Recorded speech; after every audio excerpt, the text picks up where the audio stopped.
So 2 years ago, I went on a very restrictive diet to help heal my gut. I'm talking no gluten, no dairy, no soy, no corn, alcohol, no added sugars, stuff like that. It was very restrictive. And the point wasn't for weight loss. The diet was supposed to be very restrictive because the whole point was to allow your gut to be able to rest. And as you slowly start to reintroduce foods, you can discover anything that might cause inflammation, anything that you might have a sensitivity to that you wouldn't notice otherwise. If you're feeling bad all the time, it's really hard to pinpoint your triggers. So if you do like a mass elimination diet for what I did a month, you'll start to notice very quickly what's not sitting well with you. So that first week was so incredibly hard because all I could focus on was the fact that I couldn't eat anything. I was trying so hard to figure out how to make meals that I normally like while not cheating, while sticking to the rules of this diet. I was so overwhelmed with all of the things that I was trying to avoid, all of the bad stuff that I wasn't allowed to have. So I found that when it came time to make meals, when it came time to make a decision, I couldn't. I was so paralyzed by the fact that there was so many things I couldn't have. There was so much that was bad, that was poison, that I couldn't eat.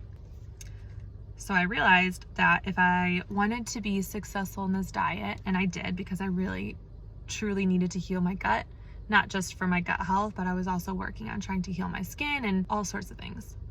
I needed to focus instead what the diet was really trying to teach me, and it wasn't teaching me all of the bad things that you need to avoid.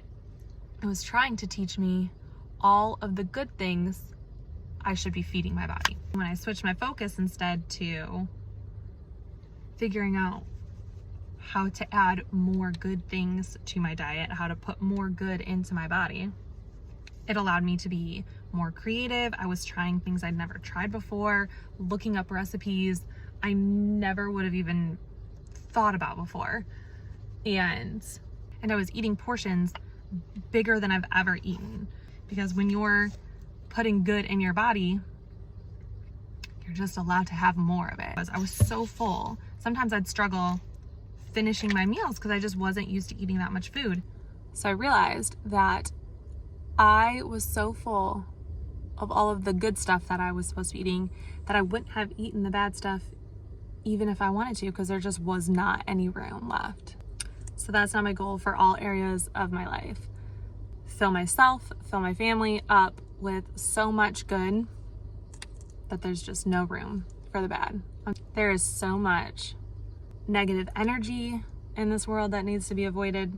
There are obviously so many toxins and unhealthy things and practices that we need to avoid. And I'm all for education. I'm all for knowing about it and doing your absolute best. But I think if you put your focus, filling yourself up with as much good as you can, you'll just find that there's just not that much room for the bad.